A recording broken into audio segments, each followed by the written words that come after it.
Pride and Prejudice by Jane Austen. Chapter 35. Elizabeth awoke the next morning to the same thoughts and meditations which had at length closed her eyes. She could not yet recover from the surprise of what had happened. It was impossible to think of anything else, and totally indisposed for employment, she resolved soon after breakfast to indulge herself in air and exercise. She was proceeding directly to her favorite walk, when the recollection of Mr. Darcy's sometimes coming there stopped her, and instead of entering the park, she turned up the lane, which led her farther from the turnpike road. The park paling was still the boundary on one side, and she soon passed one of the gates into the ground.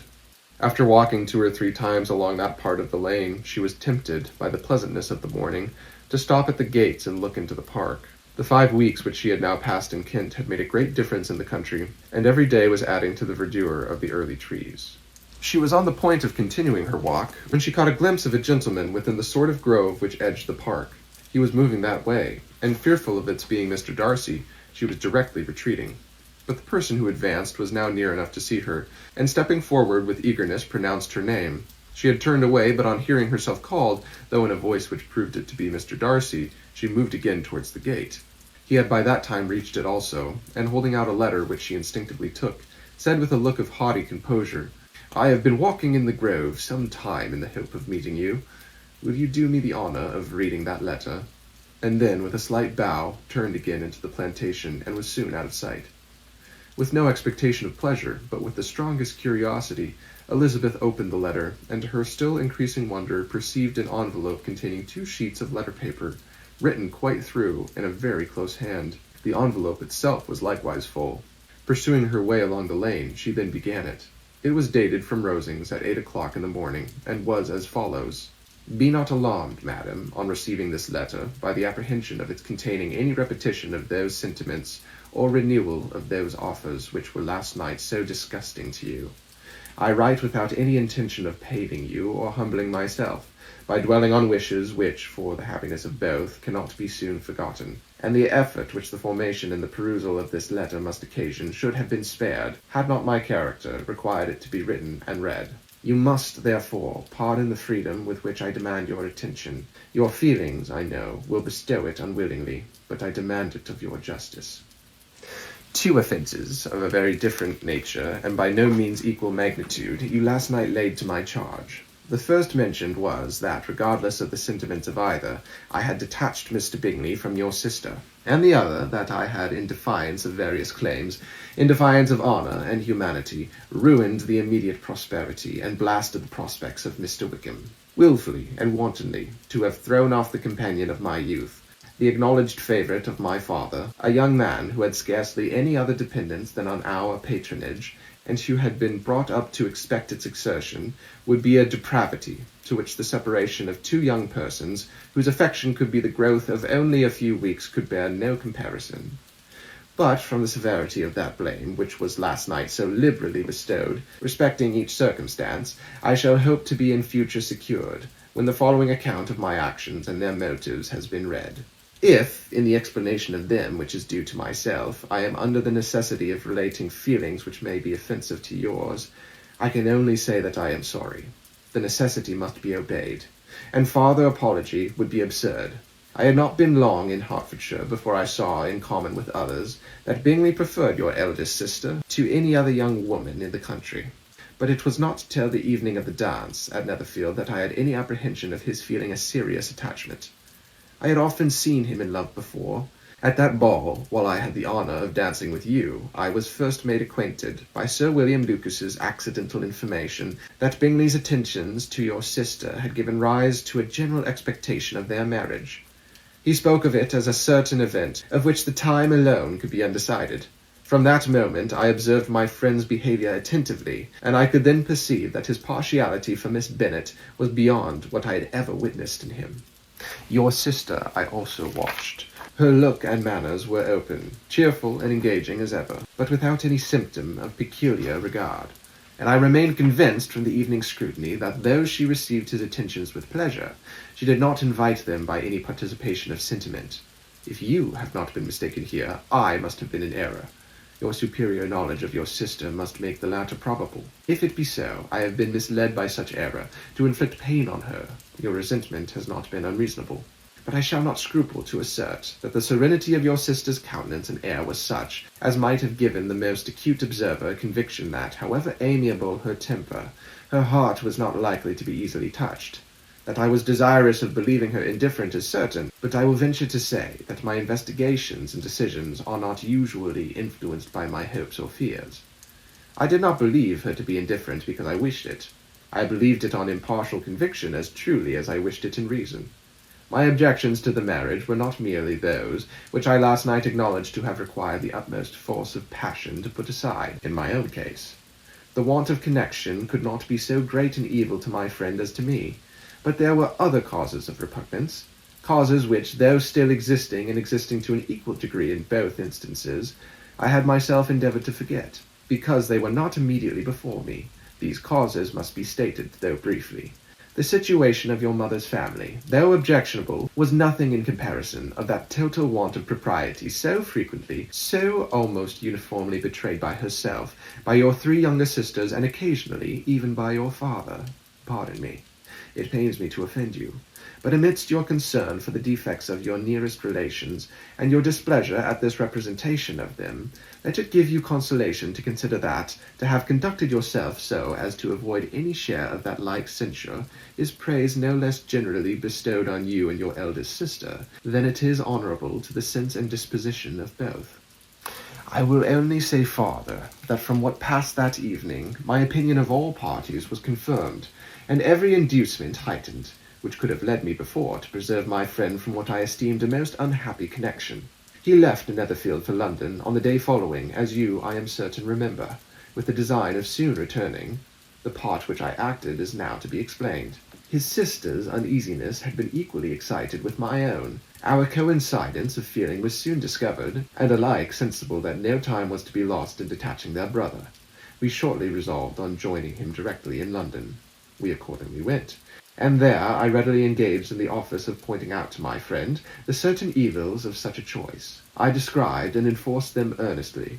But, however, this remonstrance might have staggered or delayed his determination, I do not suppose that it would ultimately have prevented the marriage, had it not been seconded by the assurance, which I hesitated not in giving, of your sister's indifference.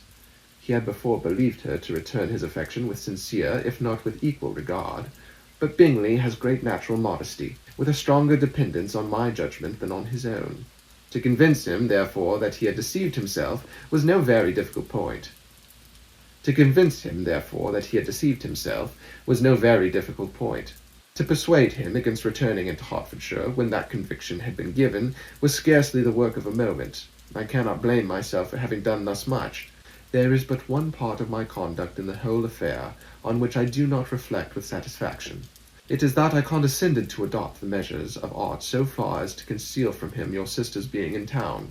I knew it myself as it was known to Miss Bingley, but her brother is even yet ignorant of it. That they might have met with ill consequence is perhaps probable, but his regard did not appear to me enough extinguished for him to see her without some danger. Perhaps this concealment, this disguise, was beneath me. It is done, however, it was done for the best. On this subject I have nothing more to say, no other apology to offer.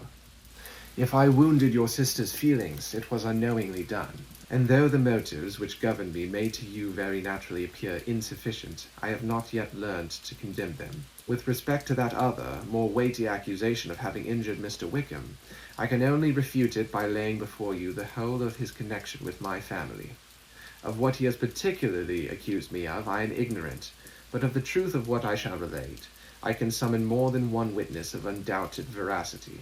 Mr. Wickham is the son of a very respectable man, who had for many years the management of all the Pemberley estates, and whose good conduct in the discharge of his trust naturally inclined my father to be of service to him. And on George Wickham, who was his godson, his kindness was therefore liberally bestowed. My father supported him at school, and afterwards at Cambridge. Most important assistance, as his own father, always poor from the extravagance of his wife, would have been unable to give him a gentleman's education. My father was not only fond of this young man's society, whose manners were always engaging, he had always the highest opinion of him, and hoping the church would be his profession, intended to provide for him in it. As for myself, it is many, many years since I first began to think of him in a very different manner. the vicious propensities, the want of principle which he was careful to guard from the knowledge of his best friend, could not escape the observation of a young man of nearly the same age with himself, and who had opportunities of seeing him in unguarded moments which Mr. Darcy could not have. Here again I shall give you pain. To what degree, only you can tell. But whatever may be the sentiments which Mr. Wickham has created, a suspicion of their nature shall not prevent me from unfolding his real character. It adds even another motive. My excellent father died about 5 years ago, and his attachment to Mr. Wickham was to the last so steady that in his will he particularly recommended it to me to promote his advancement in the best manner that his profession might allow, and if he took orders, desired that a valuable family living might be his as soon as it became vacant. There was also a legacy of £1,000. His own father did not long survive mine, and within half a year from these events Mr. Wickham wrote to inform me that, having finally resolved against taking orders, he hoped I should not think it unreasonable for him to expect some more immediate pecuniary advantage, in lieu of the preferment, by which he could not be benefited. He had some intention, he added, of studying the law, and I must be aware that the interest of £1,000 would be a very insufficient support therein. I rather wished than believed him to be sincere, but at any rate was perfectly ready to accede to his proposal. I knew that Mr. Wickham ought not be a clergyman. The business was therefore soon settled. He resigned all claim to assistance in the church, were it possible that he could ever be in a situation to receive it, and accepted in return £3,000. All connection between us seemed now dissolved. I thought too ill of him to invite him to Pemberley, or admit his society in town. In town, I believed, he chiefly lived, but his studying the law was a mere pretence, and being now free from all restraint, his life was a life of idleness and dissipation. For about 3 years I heard very little of him, but on the decease of the incumbent of the living which had been designed for him, he applied to me again by letter for the presentation. His circumstances, he assured me, and I had no difficulty in believing it, were exceedingly bad. He had found the law a most unprofitable study, and was now absolutely resolved on being ordained. If I would present him to the living in question, of which he trusted there could be little doubt, as he was well assured that I had no other person to provide for, and I could not have forgotten my revered father's intentions. You will hardly blame me for refusing to comply with this entreaty, or for resisting every repetition of it. His resentment was in proportion to the distress of his circumstances, and he was doubtless as violent in his abuse of me to others as in his reproaches to myself. After this period, every appearance of acquaintance was dropped. How he lived I knew not, but last summer he was again most painfully obtruded on my notice. I must now mention a circumstance which I would wish to forget myself, and which no obligation less than the present should induce me to unfold to any human being. Having said thus much, I feel no doubt of your secrecy. My sister, who was more than 10 years my junior, was left to the guardianship of my mother's nephew, Colonel Fitzwilliam, and myself. About a year ago she was taken from school, and an establishment formed for her in London, and last summer she went with the lady who presided over it to Ramsgate, and thither also went Mr. Wickham, undoubtedly by design, for there proved to have been a prior acquaintance between him and Mrs. Young, in whose character we were most unhappily deceived, and by her connivance and aid he so far recommended himself to Georgiana, whose affectionate heart retained a strong impression of his kindness to her as a child, that she was persuaded to believe herself in love, and to consent to an elopement. She was then but 15, which must be her excuse, and after stating her imprudence, I am happy to add that I owed the knowledge of it to herself. I joined them unexpectedly, a day or two before the intended elopement, and then Georgiana, unable to support the idea of grieving and offending a brother, whom she almost looked up to as a father, acknowledged the whole to me. You may imagine what I felt and how I acted. Regard for my sister's credit and feelings prevented any public exposure, but I wrote to Mr. Wickham, who left the place immediately, and Mrs. Young was of course removed from her charge. Mr. Wickham's chief object was unquestionably my sister's fortune, which is £30,000, but I cannot help supposing that the hope of revenging himself on me was a strong inducement. His revenge would have been complete indeed. This, madam, is a faithful narrative of every event in which we have been concerned together, and if you do not absolutely reject it as false, you will, I hope, acquit me henceforth of cruelty towards Mr. Wickham. I know not in what manner, under what form of falsehood he has imposed on you, but his success is not perhaps to be wondered at. Ignorant as you previously were of everything concerning either, detection could not be in your power, and suspicion certainly not in your inclination. You may possibly wonder why all this was not told you last night.